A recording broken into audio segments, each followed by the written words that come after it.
Hey everybody, it's WB with a quick video today. I just observed an anniversary of sorts and I felt compelled to say a few words and share a few thoughts about it. So on October 15th, 2012, I was admitted to Gwinnett Medical Center in the midst of what's known as a myocardial infarction, which is also more commonly known as a heart attack. I wanted to share a little bit of my experience in the hopes that it may reach the right person at the right time. If I can say or do anything that would keep even one person from suffering a similar fate as myself, or perhaps an even worse one, I'd very much like to do that. Since that time, I've had the opportunity to reflect on the heart and what makes this muscle such a pervasive symbol and metaphor in our culture, and perhaps across the whole human spectrum. If you think about it, the heart represents everything from love and determination to perseverance and overcoming challenges and adversity. It may be because of the fact that the heart is doing its job from well before the time each of us enters this world and continues to do so until our very last moment of life. Before I start, though, I'd like to express my gratitude to some people, starting with everyone who reached out to me with words of support and encouragement through Facebook. You know, people can say what they will about Facebook, but I think it's a pretty amazing way to communicate with people who it would otherwise be very difficult to stay in touch with.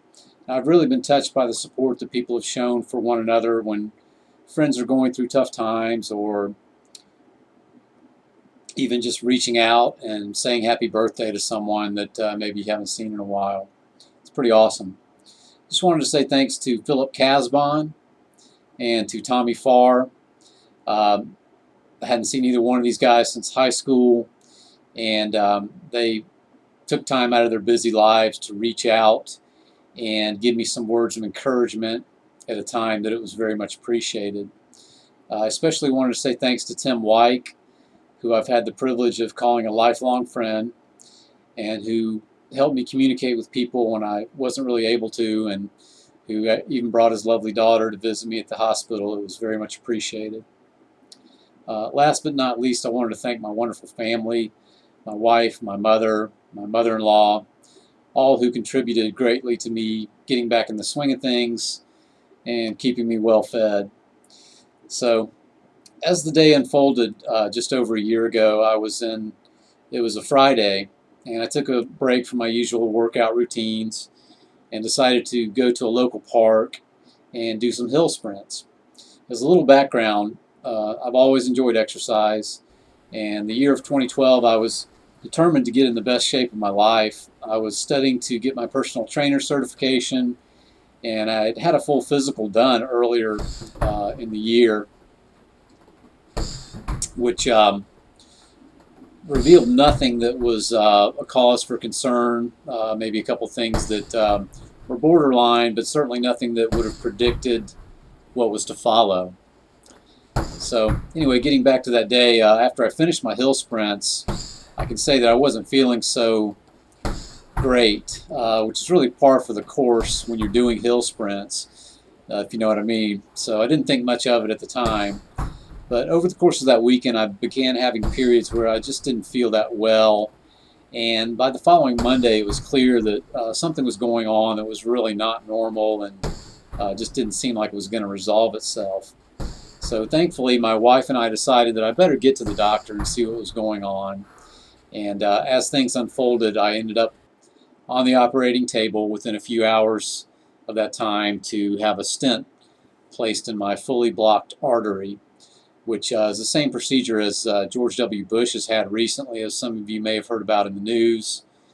And so on that day, I officially became a statistic and joined the ranks of others who have had a heart attack. Thankfully, I was not one of the other statistical group, which is the 1/3 of people who have a heart attack and do not live to tell their story. Heart disease remains the #1 killer of men and women in the United States to this day. But the good news that I would like to share is that things can be done to reduce the risk of becoming one of these statistics.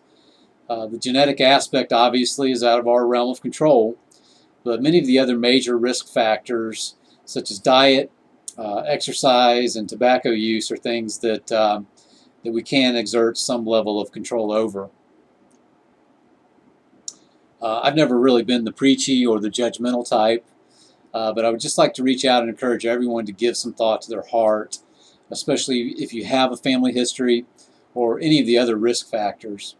Unfortunately, heart attacks come in all shapes and sizes, and just because you're active and physically fit doesn't mean your arteries can't get clogged up on you. And sometimes, as in my case, a routine physical may not be enough to tell you what you need to know. And when it comes to heart disease, what you don't know can literally kill you.